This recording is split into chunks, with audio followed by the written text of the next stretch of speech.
I should have never brought my dead fiancé back to life. It smelled of rain that afternoon, the kind that lingers on old stones. I was standing there in Greenwood Cemetery in Brooklyn in front of Nathan's grave, just staring at the wet dirt.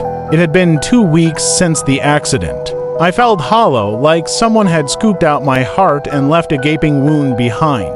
I didn't know what I was expecting from being there, but I had nowhere else to go. That's when I saw him. A man in a long, dark coat, standing just far enough away that I didn't notice him at first. He wasn't visiting anyone, just standing, watching. He had this air about him, something unsettling but not dangerous, at least not immediately. He walked over to me, his eyes deep and unreadable. "You loved him, didn't you?" he asked, his voice low and rough. I didn't answer. Didn't need to. What if I told you there's a way to bring him back?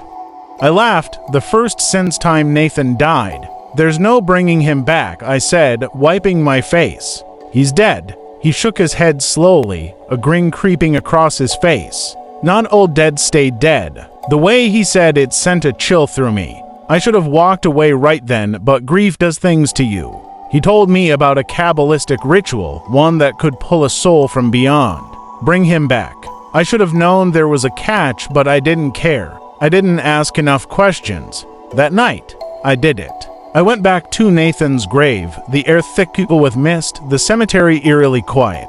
I followed his instructions: candles, Hebrew prayers, and offering of blood. My blood. I pricked my finger, let it drip onto the earth, and begged. I begged Nathan to come back. I begged God. I begged anyone who would listen. At first, nothing happened. Just the wind, a distant siren, and my own ragged breathing. But then, I heard it. A whisper? It started low, unintelligible, but then clearer. A name. My name. I turned and there he was. Nathan. He was standing at the edge of the cemetery, just beyond the candle light. My heart nearly exploded. He looked almost like himself. His hair was tousled, his eyes that same warm brown, but something was off. The way he moved, slow, stiff, like a puppet on strings. "Sarah," he said, but his voice wasn't right. It was too deep, too broken. I ran to him, tears streaming down my face. But when I touched him, his skin was cold like ice. And his smile, it wasn't Nathan's. It was a grin, too wide, too sharp.